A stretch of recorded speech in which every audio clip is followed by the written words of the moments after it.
이것을 보면 전 세계 트렌드가 보인다. 위클리 픽 시간입니다. 첫 번째 픽은 박종훈 기자님이 준비하셨죠? 네, 요즘에 인도 뉴델리에서는요. 바로 이것 때문에 초긴장 상태라고 하는데 한번 키워드부터 보시죠. 네, 인도의 이것은 무엇일까요? 네, 바로 스모그 봉쇄령입니다. 최근 인도 뉴델리에는요. 엄청난 스모그가 발생하는 바람에 주정부에서 봉쇄령까지 언급을 했다고 하는데요. 네. 과연 어느 정도길래 이 정도가 됐는지 먼저 영상으로 만나보시죠. 네, 스모그 락다운이라니요. 자, 뉴델리의 모습입니다.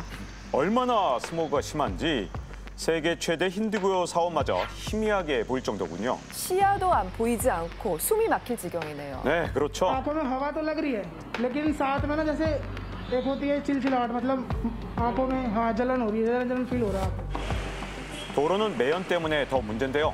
이 정지 신호에는 차 엔진을 끄자 이런 요구까지 나오고 있을 정도로 진짜 심각한 상태입니다. 네, 오염이 워낙 심각하니까요. 네, 우리 교민분이 영상을 보내주셨는데요. 먼지를 줄이기 위해 살수차와 장비가 투입되고 있다고 하죠. 물을 뿌리는군요.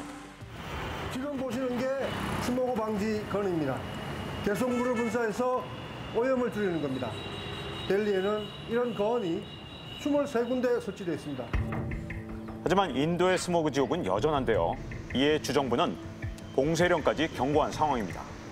네, 정말 인도 상황이 심각하네요. 사실 오늘 우리나라도 미세먼지가 매우 나빴는데 저는 지금 인도의 화면을 보았을 뿐인데 목이 막 아픈 것 같습니다. 네, 스모그가 워낙 심해서 외출조차 힘들 정도니까 사람들이 얼마나 답답했는지 지붕에다가 선풍기를 틀어놓는 사람들까지 생겼다고 하는데요. 오죽하면. 네. 최근 뉴델리의 대기질 오염 수치가 최저 230에서 심한 곳은 600까지 나오는데 일반적으로 300만 초과해도 굉장히 위험한 수치거든요. 그렇다 보니까 델리주의 모든 학교가 문을 닫았고 디젤 트럭은 일부 필수품 운반 차량을 제외하고는 통행이 금지됐을 정도니까 사실상 스모그 때문에 부분 봉쇄에 들어갔다 이렇게 볼 수 있는 거죠. 코로나도 아니고 스모그 때문에요. 제가 한 3년 전쯤에 인도를 간 적이 있었는데 정말 네. 거짓말 안 하고 공항에서 내리니까 눈이 딱딱하고 목이 아파오더라고요. 도착하자마자 네, 그랬군요. 그러니까 굉장히 이제 고질적인 문제예요, 스모그는. 근데 이맘때쯤에 스모그는 또 특별한 원인이 있습니다. 이 농민들이 이게 추수가 끝난 다음에 이 잔여물을 제거하기 위해서 이 한 달 동안 들판을 태우면서 이 연기가 발생을 하게 되는데 이게 네. 이제 사실은 주 원인이죠. 아하. 그래서 실제로 인도의 한 기상학자 연구에 따르면 이 뉴델리 대기 유해물질 40%가 바로 이것으로 인한다. 네. 그리고 이제 계절풍도 불지 않기 때문에 굉장히 오랫동안 이 대기 상태에 머물러 있는 거죠. 그러니까 이맘때 스모그가 기승을 부리기는 하는군요. 그런데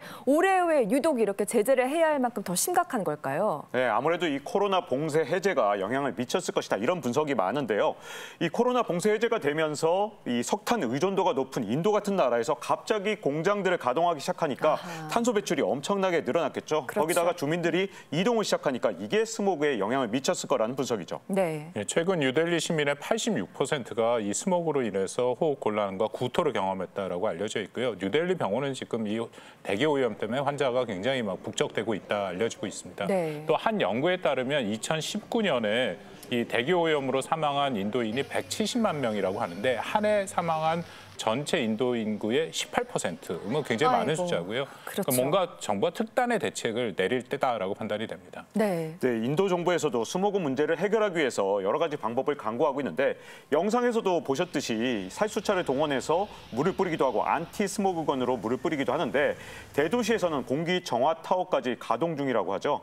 이 델리주 정부에서는 계속 상황이 악화될 경우에는 아예 사람들의 통행까지 금지하는 일종의 전면 봉쇄령까지 검토하고 있다고 합니다. 네, 여러 조치들을 통해서 꼭 대기가 깨끗해지면 좋겠습니다. 계속해서 두 번째 픽은 김지윤 박사님이 준비하셨죠? 네, 저는 이번 주에 미국에서 화제가 되고 있는 이름을 가지고 왔습니다. 함께 보시죠. 이름이요? 네, 바로 지영일입니다. 네. 지영. 네. 저기 박사님, 지영은 한국 이름인데요. 네, 뭐 누구나 한 명쯤 지영이라는 친구가 있을 거예요. 한 반에 한 명씩 있었던 것 같습니다. 네, 그렇습니다. 저 학교 근데 다닐 때. 갑자기 왜 이 지영이라는 이름이 주목을 받는 것인지 영상 함께 확인하시겠습니다. 네, 지난 15일 미국의 한 쇼 프로그램에 특별한 손님이 초대가 됐습니다. And his new buddy, Ji Young, making her television debut. 이 친구가 지영인가 네, 맞습니다. 봐요. TV right now? Yeah. What? That's so cool.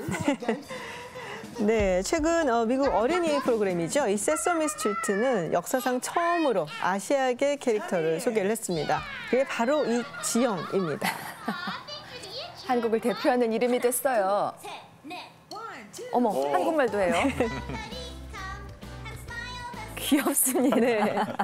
아, 그리고 미국의 어린이 프로에서 한국어를 들으니까 참 반갑고요. 왜냐하면 이 세서미 스트리트 하면 많은 분들 아시다시피 뭐 우리 TV 유치원처럼 국민 어린이 프로거든요. 그렇죠. 이 세서미 스트리트가 이 PBS 공영방송에서 무려 52년 동안 방영을 한 그런 어린이 프로그램입니다. 그동안 사실은 인종차별을 극복한다라는 의미에서 흑인 그리고 히스패닉 같은 여러 인종 캐릭터를 등장을 시켰는데 이번에 처음으로 아시아계 캐릭터가 등장을 하면서 정말 많은 관심을 받고 있습니다. 네. 제가 어렸을 때 세서미 스트리트 정말 많이 봤거든요. 진짜요? 네. 근데 저렇게 한국계가 나오니까 정말 반가운데요. 네. 아무래도 최근에 오징어 게임이라든가 BTS 등등가 아무래도 한국계가 대세다 보니까 지금 아시아계로 처음으로 택한 게 한국계가 된 게 아닌가 이런 생각이 좀 듭니다. 저도 그런 영향이 있지 않았을까 싶고요. 사실 이 세서미 스트리트의 새 친구 지영이를 보니까 참 쾌활해 보이는데 정확히 어떤 캐릭터로 나오는 거예요? 네, 지영이는 7살 한국계 미국 어린이고요. 그리고 친구들과 함께 기타를 연주한다든지 스케이트보드 하는 걸 좋아하고 또 버스킹을 종종 한다라는 얘기가 있어요. 그리고 이 AP통신과 인터뷰를 했습니다. 근데 거기서 자신은 아시아인이고 그리고 한국계 미국인이다라고 본인의 정체성을 밝혔다고 합니다. Actually, there's something really cool about my name. She means like smart or wise, and young means like brave or courageous or strong. Yeah, and I'm excited to share kimbap and tteokbokki and gogi and jjigaes and banchan and kimchi and japchae and all sorts of stuff. 좋아하는 음식이 많은 귀여운 친구네요. 그리고 좀 똑부러진 그 7살 어린이의 느낌이 드는데 사실 그간 뭐 세서미 스트리트에서 흑인이나 히스패닉계가 연상되는 캐릭터들은 진작 나왔었는데 아시아계는 이번이 처음이라는 것이 좀 늦은 감이 없잖아 있습니다. 뭐 프로그램 초창기에는 미국 내 아시아계가 그렇게 많진 않았고요. 근데 사실 요번에 등장한 거는 제작진 이야기를 들어보니까 코로나19 이후 그러니까 아시아인을 향한 증오 범죄가 증가를 해서 만들게 됐다라는 얘기가 있습니다. 그리고 실제로 작년 한 해 이 아시아계를 향한 증오 범죄가 70% 증가를 했다고 해요. 아하. 그리고 저희 방송에서도 한번 다룬 바 있는데요. 애틀란타 마사지숍 총격 사건이 있었죠. 정말 전 세계에 큰 충격을 줬었는데 네. 이번에 이제 지영을 연기하게 되는 한국계 미국인 캐슬린 김도 이 부분을 언급을 하면서 이번 기회를 통해서 아이들에게 인종차별이 얼마나 문제가 많은 것이고 이것에 대해 반대해야 된다라는 인식을 심어주고 싶다라고 인터뷰를 했습니다. 그런 계기가 네. 있었군요. 사실 미국에서는요. 유색인종 어린이들이 바로 이 인종차별 때문에 놀림을 당한 일도 많거든요. 네. 지난 6월 같은 경우에도 필리핀계 어린이가 이 눈이 찢어졌다 이런 놀림을 받아갖고 굉장히 마음의 상처를 얻었는데 세서미 스트리트에 초대를 해갖고 바로 아이들 마을에서 놀리는 아이들이 잘못이다. 네 눈은 바로 너의 정체성이다라면서 노래를 하면서 위로를 해줬다는데 지영이도 이런 맥락에서 탄생한 게 아닌가 이런 생각이 좀 듭니다. 네. 네, 그런데 이 와중에 또 미국 보수계 인사가 지영이 등장에 대해서 또 문제를 제기해갖고 논란이 되고 있는데요. 정치계 인사가요? 그렇습니다. 왜요? 넷 슐랩이라고 보수 연합회 의장인데요. SNS에 나와서 어니와 버튼은 어떤 인종이냐, 왜 지역만 인종을 강조하냐라는 뉘앙스로 PBS는 제정신이 아니다라고 아주 거칠게 비판을 했습니다. 네. 이 보수 진영의 주장 같은 경우에는 좌편향인 이 PBS가 바이든 행정부의 홍보 도구로 지금 활용이 되고 있다라는 거죠. 그렇기 때문에 세사미 스트리트에서 이런 아시아계 캐릭터가 새로 동참을 한 것은 유색 인종의 다수가 바이든 행정부를 지지를 하니까 이것을 지원하는 것이다. 이제 그렇게 비판을 하고 있습니다. 예, 저는 그런 생각까지는 미처 하지 못했는데 어린이 프로그램마저 이렇게 정치적으로 봐야 할 필요가 있나 싶어요. 네, 그래서 뭐 어린이 프로그램인데 그렇게 정치적 프레임을 씌울 필요까지 있냐라는 우려가 있고요.